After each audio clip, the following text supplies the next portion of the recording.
Hello and welcome back dear student. जैसा कि हम लोगों ने लास्ट सेशन में यूनिट 3 आपका फिनिश किया था आईसीटी बेसिक स्किल, और आईसीटी बेसिक स्किल्स के अंडर हम लोगों ने स्प्रेडशीट स्टडी किया था।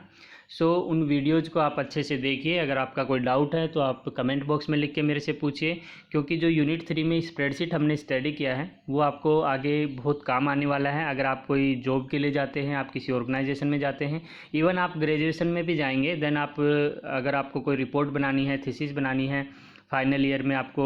बहुत सारे टास्क करने होते हैं, कंप्यूटर पे ही आपके परफॉर्म करते हैं आप, तो आपको स्प्रेडशीट बहुत ज़्यादा काम आने वाला सॉफ्टवेयर है। ओके, सो मैं रिकमेंड करूँगा कि आप उन वीडियोज़ को अच्छे से देखिए, और अगर आपका कोई डाउट है तो कमेंट बॉक्स में लिख के मेरे से पूछ लीजिए। नाउ बात करते हैं आज का जो हमारा टॉपिक है, that is your entrepreneurship skills, and ये आपका यूनिट 4 कंसिडर होता है, राइट। सो यूनिट 4 में हम लोग एंटरप्रेन्योरशिप स्किल्स स्टडी करते हैं, और ये आप पहले भी इस टर्म से फैमिलियर होंगे, आपने सुना होगा एंटरप्रेन्योर्स के बारे में, क्योंकि लास्ट ईयर दिल्ली गवर्नमेंट ने एक कैरिकुलम लॉन्च किया था EMC, जो आपको स्टडी करवाया जा रहा होगा। ओके, और 11th 12th के बच्चों को इस पे प्रोजेक्ट भी दिए जाते हैं, सच दैट हम लोग स्टूडेंट्स का माइंड सेट कर सके, उनको इस जो एंटरप्रेन्योर आपका वे है कि एंटरप्रेन्योर्स के जो आइडियाज़ हैं वो आप अगर इसी स्टूडेंट लाइफ में आपको इस पे इम्प्लीमेंटेशन करते हैं तो इट्स अ गुड थॉट कि आप स्टूडेंट लाइफ में ही कुछ इनोवेटिव करने की कोशिश करेंगे, देन आप डेफिनेटली आप इस पाथ को चूज करने में, या फिर आप कितना आपका एनालिटिकल माइंड है कि आप इन चीज़ों को ग्रैब्स कर सकें, अपॉर्चुनिटीज़ को समझ सकें, उस इन्वायरमेंट को समझ सकें जो एंटरप्रेन्योर्स के लिए ज़रूरी होता है। सो इसीलिए आपका जो दिल्ली गवर्नमेंट है उसने ये कैरिकुलम लॉन्च किया है कि बच्चों के, अगर हम बच्चों पे इस पे वर्क किया जाए तो बेटर होता है कि वो 2-3 ईयर्स में एक बेटर डायरेक्शन उनको मिल सके, कि डिसीजन मेकिंग उनका अच्छा हो सके। सो बात करते हैं एंटरप्रेन्योर की। ओके, सो जितने भी एंटरप्रेन्योर्स होते हैं आपके, उनके करैक्टरिस्टिक्स, क्वालिटीज़, उनके ट्रेड्स वो डिफरेंट होते हैं। हर एक एंटरप्रेन्योर जो होता है उसका एक अलग मोमेंटम होता है, अलग चीज़ों को समझने का, उनको आगे इम्प्लीमेंटेशन करने का अलग अलग तरीका होता है। सो उनकी जो जर्नी होती है, ओके, वो जीरो से जो हीरो बनते हैं उनमें बड़ा डिफ़िकल्टीज़ उनको फेस करनी होती हैं, और उन डिफ़िकल्टीज़ को कौन कैसे हैंडल करता है वो उसको अच्छा एक सक्सेसफुल एंटरप्रेन्योर बनाने में मदद करता है। सो अगर हम लोग, जैसे आपका EMC कैरिकुलम पे आप काम कर रहे हैं और आप इन स्किल्स पे वर्क करते हैं, जो एंटरप्रेन्योर्स स्किल पे वर्क अपना करते हैं, तो डेफिनेटली आप अगर इन इन्वायरमेंट आपको ऐसा मिलता है तो जो आपका जो आइडियाज़ हैं वो और अच्छे वे में आपके साथ, आपके थॉट्स आपको पुश करते हैं, आप अपने थॉट्स जो होते हैं उनको इम्प्लीमेंट करने के लिए आपको मोटिवेशन मिलता है, एक बूस्टिंग एनर्जी मिलती है आपको। सो अगर मैं बात करूं कि जो एंटरप्रेन्योर्स होते हैं उनके जर्नी में बैरियर्स क्या क्या हो सकते हैं, ओके, क्या बैरियर्स आ सकते हैं, क्योंकि किसी भी टास्क का या किसी भी जर्नी का अगर आप एनालिसिस करते हैं, आप उसको पूरा अच्छे से समझने की कोशिश करते हैं, तो आपके लिए आसान हो जाता है उस रास्ते पे चलना, उस डायरेक्शन में चलना जो आपको सक्सेस की ओर लेके जाता है। सो एक एंटरप्रेन्योर बनने के लिए एंटरप्रेन्योर्स की क्या करैक्टरिस्टिक्स होती हैं, क्या उनकी बैरियर्स होते हैं, इन सब के बारे में स्टडी करना बहुत ज़रूरी हो जाता है। सो बात करते हैं कि क्या क्या बैरियर्स हो सकते हैं। सबसे पहली चीज़ कि आपका जो एंटरप्रेन्योर है वो ये रिकग्नाइज़ करता है कि उसकी ज़रूरतें क्या हैं, उसकी नीड्स क्या हैं, उसको अपनी जो वेंचर लॉन्च करना है, उसको जो अपना ऑर्गेनाइजेशन इस्टेब्लिश करना है, उसको एक बड़ी फर्म बनाना है, उसमें क्या क्या हर्डल्स आ सकते हैं, क्या क्या दिक्कतें उसको महसूस होंगी, क्या चीज़ें हैं जो उसको करनी है आगे फर्दर सक्सेसफुल एक ऑर्गेनाइजेशन बनाने के लिए, वो उस पर ज़रूर डिस्कशन करता है, ठीक है। और सबसे पहला जो आपका बैरियर है that is unsupportive business environment. क्योंकि एक एंटरप्रेन्योर के लिए सपोर्टिव बिजनेस इन्वायरमेंट अगर मिलता है तो उसकी ग्रोथ बड़ी फास्ट होती है। लेकिन हो सकता है कि एज ए एंटरप्रेन्योर आप कोई काम करने जा रहे हैं और आपको ऐसा इन्वायरमेंट नहीं मिलता है, देन आपके डिसीजन मेकिंग आपको बहुत ज़्यादा इंपॉर्टेंट होती है। ओके, अनसपोर्टिव इन्वायरमेंट से मेरा मीनिंग है कि आप किसी फील्ड में जाते हैं, आप ज़रूरी नहीं है कि आप किस फील्ड के अंदर जाते हो, आप हेल्थ में अपना कुछ नया इनोवेटिव लेके आ रहे हो, या फिर आप ट्रेवल एंड टूरिज्म में कुछ नया करने वाले हो, ठीक है, आप सॉफ्टवेयर कंपनी में कोई नया इनोवेटिव वर्क करने वाले हो, ठीक है, जो भी आपका क्रिएटिव आइडिया है आप जिसको इम्प्लीमेंट करना चाह रहे हैं, उसको अनसपोर्टिव बिजनेस इन्वायरमेंट से मेरा मीनिंग है कि आपको हो सकता है कुछ ऐसे जगह आप को जाएंगे तो आपको करप्शन भी मिल सकता है, ठीक है, कि आप करप्शन को फेस करें। सो उन चीज़ों को आप हैंडल कैसे करेंगे, वो सारी चीज़ें आप मैटर करती हैं, ठीक है। और उसी के लिए हमारे पास ज़रूरी है कि एक ट्रेनिंग प्रोसीजर के थ्रू हम लोग जाएं, एक मैनेजमेंट स्किल्स पे हम लोग अपना वर्क करें, सच दैट ऐसी कोई सिचुएशंस होती हैं तो आप उसको हैंडल करें। दूसरा, आप एम्प्लॉय रिलेटेड डिफ़िकल्टीज़ से यहाँ पे मीनिंग है कि एज ए ऑर्गेनाइजेशन आप स्टार्ट करने वाले हो तो आपके जो एम्प्लॉयज़ होंगे उनको मोटिवेट करना, ठीक है। बहुत बार क्या होता है, एम्प्लॉयज़ आप जैसे ही कोई फर्म स्टार्ट करते हैं तो एम्प्लॉय का सपोर्ट मिलना बहुत ज़रूरी होता है। और एम्प्लॉयज़ अगर आपके पास हैं, सपोर्टिव नहीं है और लीव के लिए बोलते रहते हैं कि लीव चाहिए, पैसे आपका जो है इनकम इंक्रीज होनी चाहिए, सो तो आप उनको कैसे हैंडल करते हैं, ये आपके एक तरीके से बैरियर्स होते हैं। आप उनको किस तरीके से टीम में उनका प्रोडक्टिव आप यूज कैसे करेंगे, यूटिलाइज उनको कैसे करेंगे, वो डिपेंड करता है एक अच्छे एंटरप्रेन्योर के लिए कि आप उस पर काम करें। Next is your market entity regulation. देखिए, आप जिस फील्ड्स में अपना वर्क कर रहे हैं, ओके, उसके rules and regulations time to time change होते रहते हैं, ठीक है। आपका लाइसेंस आपको रिन्यू करवाना है, या फिर टैक्सेशन से रिलेटेड इश्यूज़ हैं, इन्वायरमेंट रेगुलेशन से रिलेटेड इश्यूज़ हैं, तो आप अगर ऐसा ये सब चीज़ें कंसिडर करके चलते हैं कि आपके ये चीज़ें आपको फेस करनी पड़ सकती हैं, तो आप अपनी ऑर्गेनाइजेशन को, आप अपने वेंचर को अच्छे से लॉन्च कर सकते हैं। Shortage of fund and resources. बहुत बार ऐसा होता है कि एंटरप्रेन्योर्स जो होते हैं उनके पास इतना कैपिटल नहीं होता है, ओके, और रिसोर्स यानी कि टीम मेंबर्स भी उनके पास कम होते हैं, एम्प्लॉयज़ भी इतनी ज़्यादा नहीं होते हैं, क्योंकि शुरुआत होती है वो बहुत कम के साथ ही हम कर पाते हैं,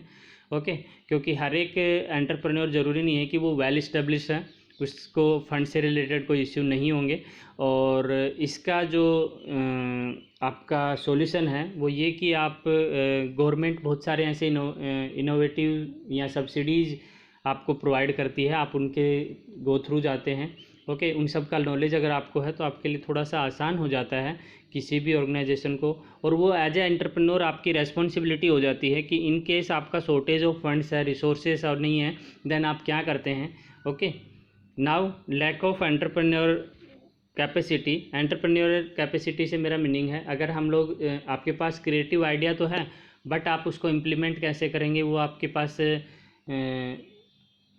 आप यानी कि आपके पास आप ट्रेंड नहीं हैं, आपको दिक्कतें होंगी, आपको लगता है कि ये मैं कैसे कर पाऊँगा। सो उसके लिए ज़रूरी है कि आप अपना जो एंटरप्रेन्योर आपके स्किल्स हैं उन पे काम करें, आप ट्रेनिंग, अगर आपको ज़रूरत है तो ट्रेनिंग ले पहले, ठीक है। लैक ऑफ एडिक्वेटी एंटरप्रेन्योरशिप ट्रेनिंग अगर आपने आप किसी भी, देखो फील्ड कोई भी हो, अगर आप ट्रेनिंग के बाद अगर आप कोई आइडिया इम्प्लीमेंट करते हो तो एक आपको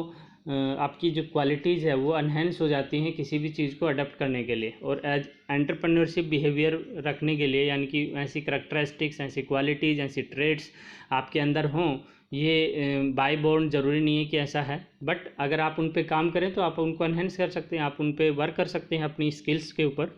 ठीक है। Lack of appropriate technical and practical skills. बहुत बार ऐसा होता है कि जो एंटरप्रेन्योर्स होते हैं उनको टेक्निकल या प्रैक्टिकल स्किल्स की नॉलेज नहीं होती है, सो ये भी आपका प्रॉब्लम होता है जब आप कोई भी नया काम स्टार्ट करते हैं तो आपको ये चीज़ें फेस करनी होती हैं। फियर ऑफ फेलियर, ठीक है,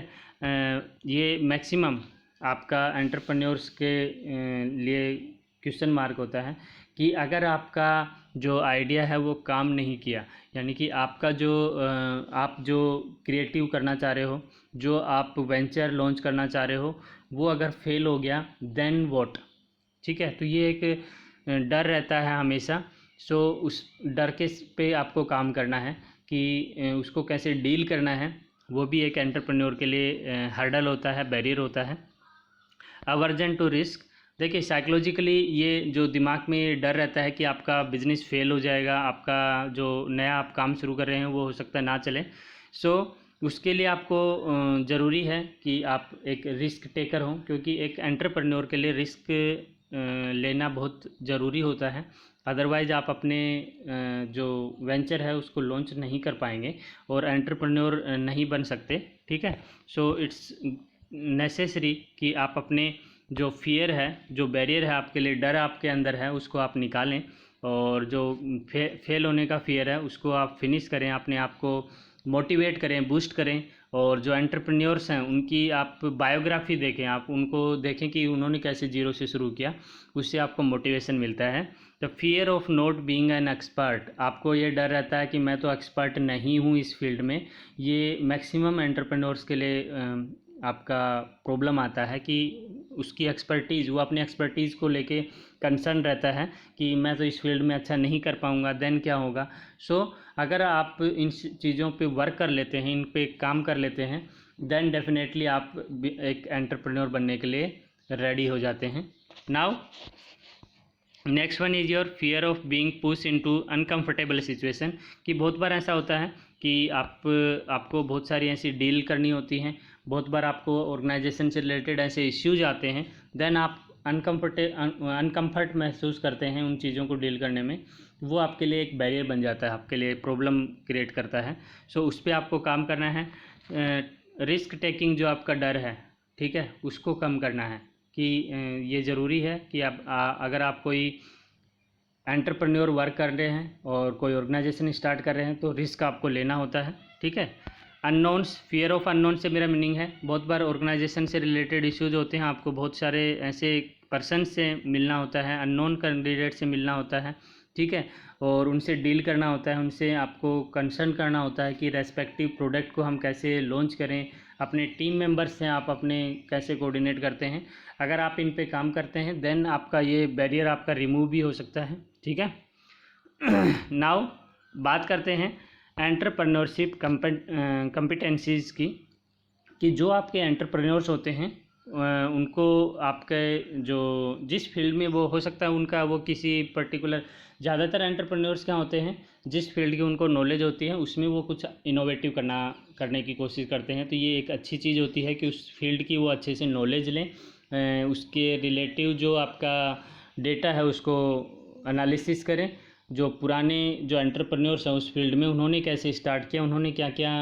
जो उनके हर्डल्स थे उनको उन्होंने कैसे मैनेज किया, वो सब अगर वो स्टडी करते हैं तो बड़ा आसान हो जाता है किसी भी नई चीज़ को इम्प्लीमेंट करना। ठीक है, नाउ कॉम्पिटेंसी से अगर मैं बात करूं कि आपको एज अ एंटरप्रेन्योर आपका बिहेवियर कैसा होना चाहिए, आपकी नॉलेज, आपकी स्किल, आपकी पर्सनैलिटी प्रोफाइल, ठीक है, उस पर आपके जो ट्रेड्स, आपकी करेक्टरिस्टिक्स हैं, वो बीइंग एंटरप्रेन्योर आपका कैसा होना चाहिए, उस पर अगर हम डिस्कशन करें तो ये ज़रूरी है कि एज ए एंटरप्रेन्योर अगर आप एक सक्सेसफुल एंटरप्रेन्योर बनना चाहते हैं, अपने गोल्स को अचीव करना चाहते हैं, तो कुछ कम्पिटेंसीज़ हैं जो आपके अंदर होनी चाहिए। Number 1, taking initiative. ठीक है, इनिशिएटिव लेने की आपका जो करेक्टरिस्टिक्स है, आपका जो ट्रेड्स हैं वो आपके अंदर होने चाहिए कि आप एक इनिशिएटिव लेने में कभी भी हटते नहीं हैं। ठीक है, यानी कि कोई भी नई चीज़ है उसकी शुरुआत करना है, दैट मीन्स करना है। ओके, कई बार होता है जैसे क्लासरूम में कोई क्वेश्चन पूछा जाता है, एक या दो स्टूडेंट ऐसे ज़रूर होते हैं, हालांकि उनको इतना ज़्यादा हो सकता है उसको उस बारे में ज़्यादा नॉलेज ना हो, लेकिन जो उनको पता है वो एटलीस्ट शेयर करते हैं सबसे पहले, जस्ट बिकॉज वो इनिशिएटिव लेते हैं। क्योंकि एक एंटरप्रेन्योर के लिए इनिशिएटिव लेना बहुत ज़रूरी होता है, वो आपको एक किसी भी प्रोग्राम को स्मूथली स्टार्ट करने में हेल्प करता है। Seeking and acting on opportunities, अपनी अपॉर्चुनिटीज़ को पहचानना और उसको ग्रैब करना। ठीक है। अगर आपको ऐसा कोई इन्वायरमेंट मिलता है, आपको कोई ऐसी अपॉर्चुनिटी मिलती है, तो आप उसको जाने ना दें, उसको यूज करें। ये एक एंटरप्रेन्योर के लिए बहुत ज़रूरी होता है। परसिस्टेंस से यहाँ पे मतलब है कि कभी भी अपने आप को डिसहार्टेड नहीं करना है। ओके, फेलियर्स के बारे में अगर आप कहेंगे कि मैं फ़ेल हो जाऊँगा, ऐसा हो सकता है, ओके, अगर फेल हो जाएंगे तो कीप ट्राइंग, दोबारा हम लोग उठ के अपना दोबारा से काम करना शुरू करेंगे। ठीक है, अडेप्टेबिलिटी आपके अंदर होनी चाहिए। अगर कोई ऐसी फेलियर आ गया है तो उसमें क्या हमारी किस वजह से ऐसा हुआ, उस चीज़ पे काम करना, नई उससे रिलेटिव नई जो स्कीम है, नया जो हो सकता है उसको अडेप्ट करना, ये आपके अंदर होना चाहिए। इन्फॉर्मेशन सीकिंग से यहाँ पे मीनिंग है कि मैंने कहा अगर कोई एक छोटा सा भी इश्यू आता है तो उससे रिलेटेड आपको पूरी सर्च करना है, आपको पूरा एनालिसिस करना है कि इसका सॉल्यूशन क्या हो सकता है, उस पर काम करना। कंसर्न फॉर हाई क्वालिटीज़, अपने जो आपने वेंचर लॉन्च करना चाहते हो, जो आइडियाज़ आप इम्प्लीमेंट करना चाहते हो, उसका आपको बेस्ट देना है, ये आपको याद रखना है। अगर आप सेटिस्फाई कर पाते हो अपने कस्टमर्स को अपनी परफॉर्मेंस से, डेफिनेटली आपके एम्प्लॉयज़ भी खुश होंगे आपसे, आपकी ऑर्गेनाइजेशन भी ग्रोथ करेगी और आपका प्रोडक्ट भी जो है मार्केट में अच्छा काम करेगा। Now next is your commitment. Commitment से यहाँ पे है कि आप अगर कोई गोल टारगेट आप डिसाइड करते हैं और डिसीजन कोई लेते हैं तो उसके रेस्पेक्टिव आपको उस पर कमिट रहना है कि जो आपने अपना प्रोडक्ट के बारे में या आप जो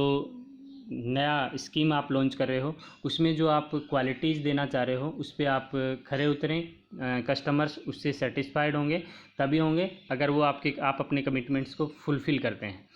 concerns for efficiency, many entrepreneurs are always keen to devise new methods aimed and promoting efficiency, यानी कि कोई भी नया जो आप आइडिया लेके आते हैं उसको इम्प्लीमेंट करते हैं, सो उसमें एफिशिएंसी होना बहुत ज़रूरी होता है। अगर आप एफिशिएंटली एक अच्छे मैनर में, एक स्मूथ मैनर में अगर आप किसी भी टास्क को परफॉर्म करते हैं और उसको रेस्पेक्टिव प्रोडक्ट आप लेके आते हैं मार्केट के अंदर, तो वो डेफिनेटली काम करेगा आपका। एंड सिस्टमेटिक प्लानिंग से मेरा मीनिंग यहाँ पे है कि एज एन एंटरप्रेन्योर आपको एक प्लानिंग के साथ काम करना होता है। यानी कि अगर आपके पास फॉर एग्जांपल 4 एम्प्लॉयज़ हैं, आप 4 लोगों से शुरुआत करते हैं, सो उन 4 कैंडिडेट्स के साथ आप कैसे डील करेंगे और उनको डिफरेंट किस कैंडिडेट को कौन सा टास्क देना चाहिए जो मैक्सिमम थ्रूपुट उसका हो सके, और कैसे हम मैनेज करेंगे उन चीज़ों को, और जो हमारा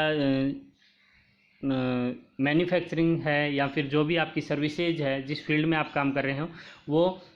आपके ऑर्गेनाइजेशन लेवल से और कस्टमर्स तक कैसे जाएगा और कैसे जो आपका कस्टमर यूज़ करेगा उसका फीडबैक लेना, ये सारी चीज़ें आपको अगर एक प्रॉपर प्लानिंग के साथ आप करते हैं देन आपका सक्सेस जो है वो डेफिनेट हो जाता है। और प्रॉब्लम सॉल्विंग से मेरा यहाँ पे जो मीनिंग है एंटरप्रेन्योर्स के लिए कि बहुत सारी सिचुएशंस आपके पास ऐसी आती हैं, वो चाहे एम्प्लॉय से रिलेटेड हो, कस्टमर से रिलेटेड हो, आपके प्रोडक्ट से रिलेटेड हो, अगर कोई ऐसी इश्यूज आते हैं देन उस चीज़ को समझना, उस प्रॉब्लम को समझना, उस प्रॉब्लम पे काम करना, उसके लिए कोई बेटर सॉल्यूशन लेके आना, ये आपकी रेस्पॉन्सिबिलिटी हो जाती है being a entrepreneur. Self confidence, अपने आप पे विश्वास करना, ठीक है, कि आपने जो किया है, आपने जो काम शुरू किया है वो बहुत ही बेटर है, उसको स्ट्रेंथ देना है उसको। आप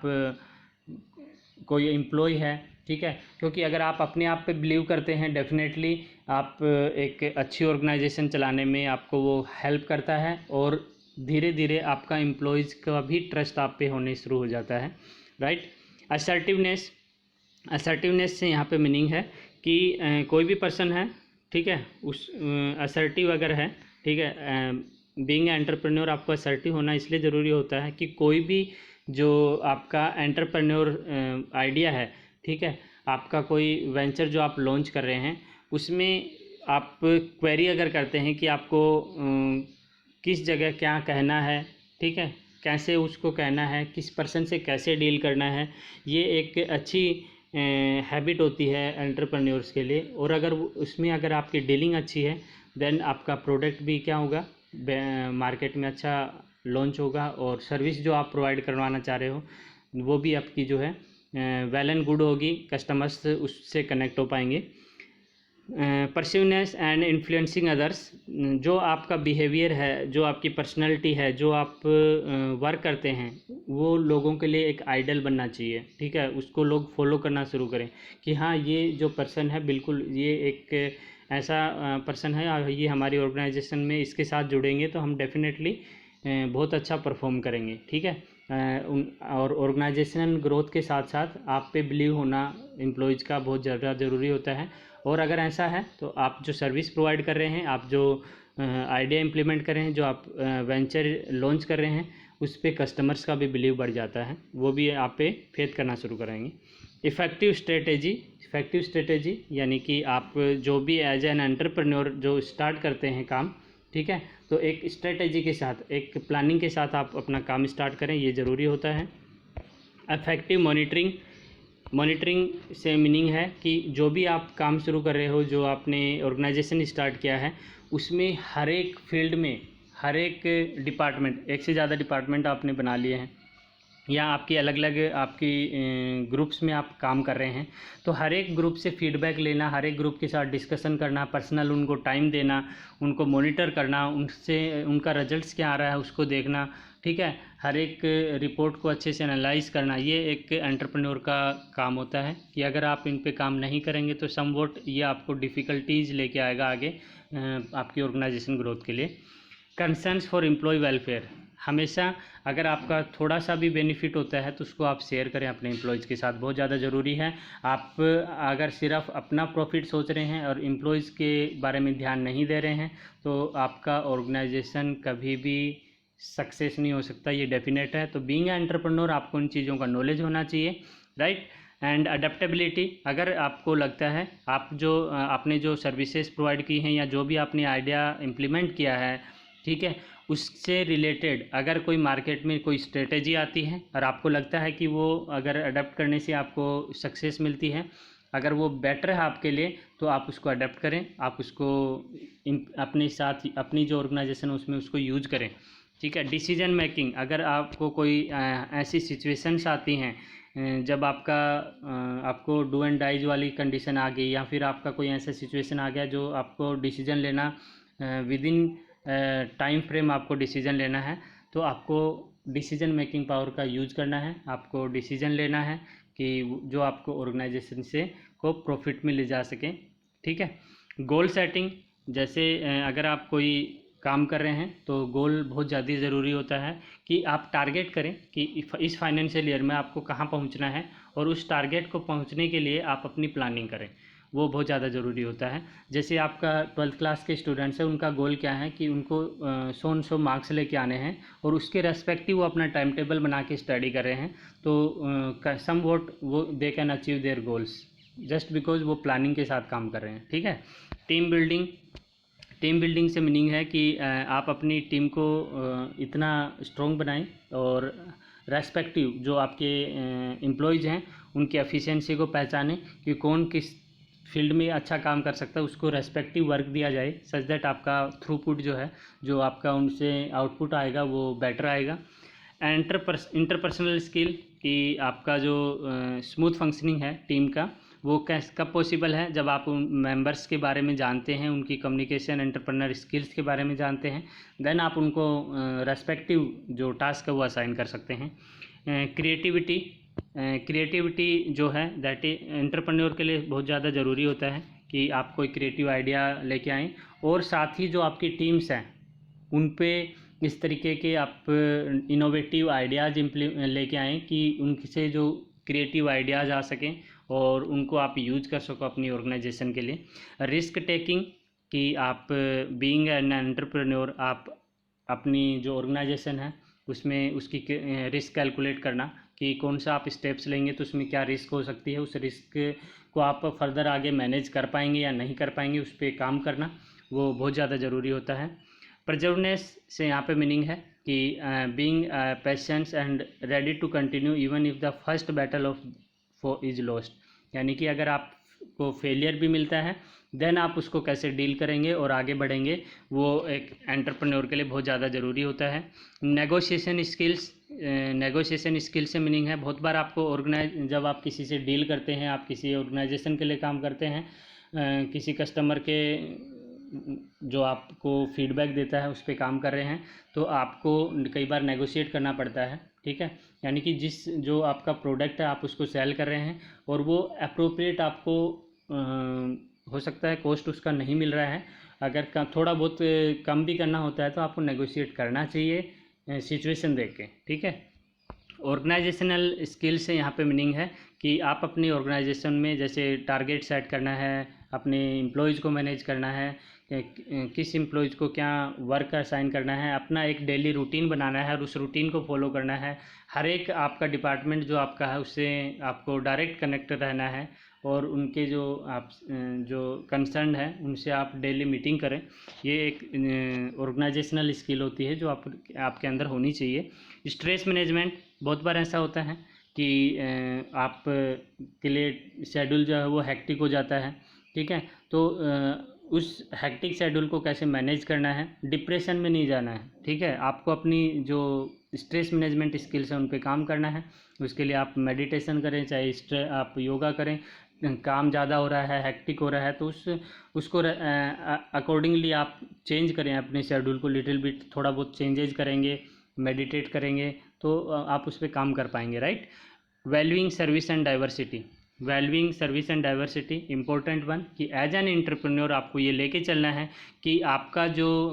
कस्टमर है वो किसी भी कास्ट से है, कोई भी कल्चर से है, कोई भी उसका रेस है, रिलीजन है, कोई भी जेंडर का आपका कस्टमर है, आपको उनको इक्वली ट्रीट करना है, उनको एक जैसा ट्रीट करना है और उन सभी को एक साथ ग्रोथ लेके चलना है कि सच दैट आपकी ग्रोथ जो है वो सबके साथ हो, राइट। सो ये जो डिफरेंट 27 हम लोगों ने कम्पिटेंसीज डिस्कस की हैं एज एन एंटरप्रेन्योर आपके अंदर होनी चाहिए। सो उसका बेनिफिट क्या होता है, देखिए उसके बेनिफिट से मैं कह सकता हूँ आपको taking actions to implement your ideas, ये बड़ा आसान हो जाता है कि जो आपका आइडिया है उसको उस पर एक्शन लेना। अंडरस्टैंडिंग टू नीड और प्रॉब्लम सॉल्विंग, ऑफरिंग, फुलफिलिंग और सॉल्विंग, कोई भी समस्या आपको आती है आप उसको अच्छे तरीके से मैनेज कर पाते हैं। और strategy and planning the steps that need to be taken, कोई भी अगर प्लानिंग करनी है या कोई स्ट्रेटजी बनानी है तो वो आपके लिए आसान हो जाता है। Preparing and action of plan and timeline, ठीक है, कोई भी टाइमलाइन के कि आपने एक टाइम फ्रेम है कि आपको 3 मंथ्स में ही ये कंप्लीट करना है, तो उसको आप प्रिपेयर कर सकते हैं उसके respective plan. Networking with stakeholder, ठीक है, जो स्टेक होल्डर्स हैं उनके साथ कैसे नेटवर्क करना है, उनके साथ कैसे हम लोग काम करेंगे वो आप डिसाइड कर पाते हैं। इंटरेक्टिव विद कस्टमर से इंटरेक्ट करना आपके लिए आसान हो जाता है। गेनिंग एंड एनालाइजिंग इंसाइट्स, जो आपके इंसाइट्स हैं उन पे आप वर्क कर पाते हैं, एनालाइज कर पाते हैं उनको। Looking for alternative and adjusting plan according to the analysis and feedback, जो आपको फीडबैक मिलता है कस्टमर से आप उसको अच्छे से एनालिसिस करते हैं और उस पर काम करते हैं सच दैट आपको उस पर जो नेक्स्ट टाइम है वो इम्प्रूव हो जाए वो आपका area. Evaluating and calculating the risk involve, आप अपने जो आइडिया है, जो आप काम कर रहे हो, जो आप वेंचर आपने लॉन्च किया है उससे रिलेटेड कोई रिस्क है तो उसको रिस्क को मिनिमाइज़ कर सकते हो आप। बिल्डिंग एंड मोटिवेटिंग टीम, अपनी जो टीम है आपकी जो एम्प्लॉयज़ हैं उनको आप मोटिवेट करेंगे और उनसे अच्छे से प्रोडक्टिव वर्क करवा सकते हैं। Being a patient and staying motivate, overcoming the work around various obstacles, different obstacles आपके आ सकते हैं, जो बैरियर्स हमने डिस्कस किए हैं उनको आप मैनेज कर सकते हैं। Showing the value that our business is creating for stakeholders and customers, and last is gain the know how to creating, building, launching, sustaining and managing the growth of your business, जो business आप start कर रहे हैं आप उसको कैसे शुरुआत करेंगे, उसकी कैसे आप उसको इस्टेब्लिश करेंगे और कैसे एक रेस्पेक्टिव ग्रोथ के साथ आप काम कर सकते हैं। ये अगर आपके अंदर डिफरेंट कम्पिटेंसीज जो हैं वो आपको हेल्प करती हैं आपको अपनी ऑर्गेनाइजेशन की ग्रोथ के लिए। सो ये कुछ बैरियर्स और हम लोगों ने कम्पिटेंसीज डिस्कस की हैं एंटरप्रेन्योर से रिलेटेड। अगर ये सब हम आप अपने माइंड में ये सब चीज़ें रखते हैं और इससे रिलेटेड ट्रेनिंग आप लेते हैं, जो EMC कैरिकुलम आपका लॉन्च किया है गवर्नमेंट ने, वो उस पर आप फोकस करते हैं, तो डेफिनेटली आपको एंटरप्रेन्योर बनने से कोई नहीं रोक सकता। So keep watching, keep learning, आप इस पे काम कीजिए। अगर आपका कोई ऐसा इन फ्यूचर आपको लगता है कि आपको ये पर्टिकुलर फील्ड में आप अच्छा कर सकते हैं, तो गो फॉर दैट। ठीक है, इट्स बेटर कि आप जॉब क्रिएटर बने ना कि job seeker. Okay, good, best of luck. And सबसे इम्पोर्टेंट है कि 12th क्लास है, तो आप उसके रेस्पेक्टिव बोर्ड की क्लास है और अपनी स्टडीज़ पे भी ध्यान दें। So thank you.